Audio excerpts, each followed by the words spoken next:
Hello! If you follow my other channel, 90 Seconds of News, and have seen my latest video there, you will know at least a couple of things. First, I was working on a video for that channel on Tuesday night, but I had way too many things I wanted to talk about to fit into the target for that video.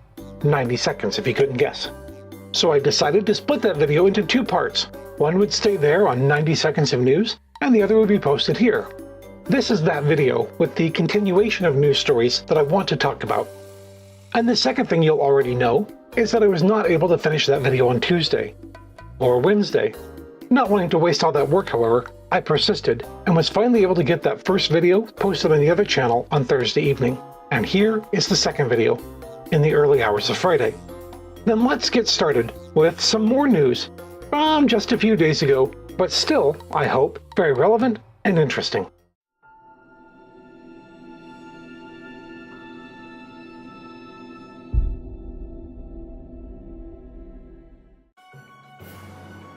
Voters in Pennsylvania's 18th Congressional District, a district that voted for Donald Trump, a Republican, by a 20% margin less than a year and a half ago, appeared to have elected a Democrat for the first time in 15 years in Tuesday's special election to replace disgraced Republican Congressman Tim Murphy. While CNN and other news outlets are suggesting that this result is a referendum on Trump going into the off-year elections, the apparent victor, Democrat Conor Lamb, has himself rejected that idea. Mr. Lamb does agree, however, that Trump's campaigning for his opponent, Republican Rick Saccone, did not help his opponent, as he says that people in the district are getting tired of the negative and cartoonish campaigning that Trump is synonymous with. Trump and other Republicans, meanwhile, are scrambling to explain away the loss by yet another candidate Trump personally campaigned for. Saccone was a weak candidate, they say. He didn't raise enough money. Well, Conor Lamb wasn't a real Democrat, despite their portraying him as a lefty during the campaign, and so on.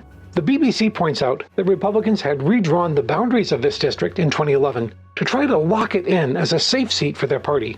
The seat was so locked in fact, that the Democrats weren't able to get even a token candidate willing to run in the last two elections. And yet, Democrat Conor Lamb, a 33-year-old former prosecutor, and admittedly to the right of many in his own party, seems to have pulled off a stunning upset. It is important to note that the winner of this election only hold the office until the autumn general election. Then, due to a court having thrown out the current Republican-drawn electoral map, this district, and many others, will be redrawn and will no longer exist in their current form. Candidates in a number of areas of the state, including the winner of this race, will face a new electorate in the general election and will need to quickly earn their new district's trust and support. Scotland's First Minister, Nicola Sturgeon, said no deal had been reached in the latest round of discussions with the UK government. Devolved governments in Scotland and Wales, as well as some voices from Northern Ireland, where the devolved government is currently suspended, have expressed concern that Westminster is using Brexit as a backdoor to reclaim powers previously granted to the regional governments. The First Minister, however, said she is confident that an agreement can still be reached. The UK currently has a number of what might be thought of as shadow schools, quasi-educational institutions, often affiliated with different religions, that pretend not to be schools, and which go unregistered and unregulated. In many cases, these illegal schools fail to follow the national curriculum guidelines and therefore offer a very poor quality education. The current rules, though, are vague and seem to have gaps about what is or is not a school, what the regulators can or cannot do, and so on.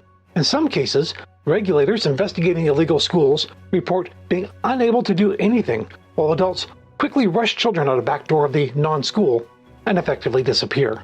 Parliament is promising to clarify these rules and give regulator Ofsted more powers to investigate and intervene, but some suggest that this has been promised before. Following Trump's firing of Secretary of State Rex Tillerson, apparently via Twitter, Mike Pompeo, currently the director of the CIA, was nominated as his replacement. Pompeo's deputy at the CIA, Gina Haspel, has been nominated to succeed him at the spy agency. Neither nomination, however, has been without controversy. Gina Haspel, in particular, is infamous for her time running a secret U.S. torture site in Thailand.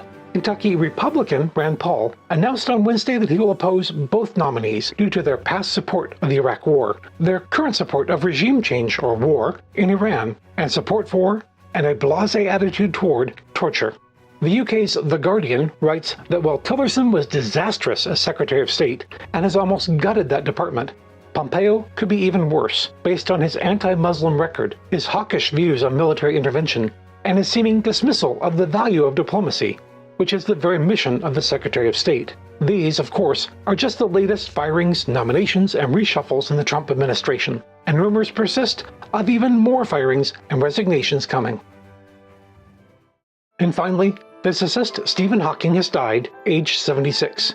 The renowned scientist was diagnosed with motor neuron disease in 1964 at the age of 22, and was told he had only 2 or 3 years left to live. He defied all expectations, however, and lived for another 54 years, becoming both one of the most famous scientists in the world, as well as being an unlikely celebrity. In addition to his contributions to science itself, he will also be remembered for his outreach to popularize science on the wider culture, from his best-selling book, A Brief History of Time, to appearances on any number of TV shows, to being the first quadriplegic to experience weightlessness on the so-called Vomit Comet, to his frequently wild driving style with his wheelchair, even, at one point, running over Prince Charles's toes. And, of course, he will be remembered for his sometimes wicked, and often irreverent, humor.